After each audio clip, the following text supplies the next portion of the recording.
ẹjọ́ máa àwọn wo ni ó ń lèèyàn lóko yẹn ṣé àwọn. àwa mọ̀ ọ́ ṣe bí nǹkan tó bá lèèyàn lọ́ máa rí bàbá dàbí pé wọ́n tún ti ń bọ̀ wá tó máa. àwọn òkè àwọn wo lẹ máa gbọ́ pé wọ́n ní wọ́n ń bọ̀ yẹn. ẹ̀rù ń bà yá yìí láti sọ̀rọ̀ Koikimedia. kílẹ̀ rí mọ́mì mi. Fúlàní ni wọ́n dárúkọ wọn, kò sí tó máa fi ń ṣe. Òmìnira ń bọ̀, ẹ wo ìyà tó ń jẹ àwọn èèyàn wa, ẹ wo gbogbo ẹ̀ bó ṣe rí jágajàga, ẹ wòran táwọn ìyá wa ń tà wóróbo ẹ wò àwọn ọmọ Oòduà, ẹ wò báwọn ọmọ Oòduà ṣe ń jìyà. Ṣé báwọn ọmọ tí ń ṣe ń jìyà ní Amẹ́ríkà lélẹ̀? Ṣé báwọn ọmọ yín ṣe ń jìyà rèé ní London?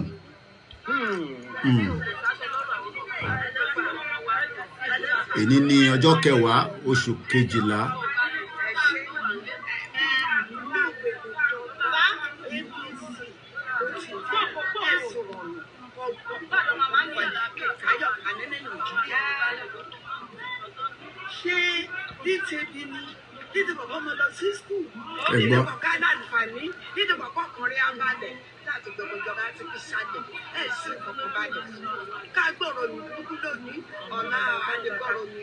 Àwọn ọmọ ìjọla tá à ń jà fún ṣe rí wọn, ẹ wò lé tó ń gbé. Ṣé bí wọ́n ṣe ń gbé l'Amẹ́ríkà lélẹ̀, bó ṣe ń gbé ní UK lélẹ̀, ní Asia, àwọn ìkà. torí ọkùnrin ẹ balẹ̀ rárá ebi tẹ́bi ẹ ò skul ẹ lọ onísàràbọ̀dà ìbáṣà ló gbé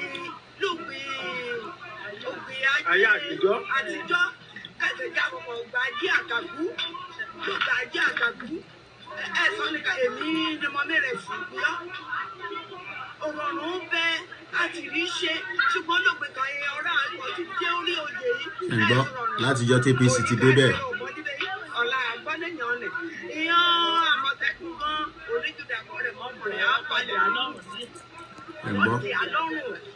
tó yẹ kó rí bẹ́ẹ̀ nílùú ní orílẹ̀ yín lórílẹ̀ bàbá yín.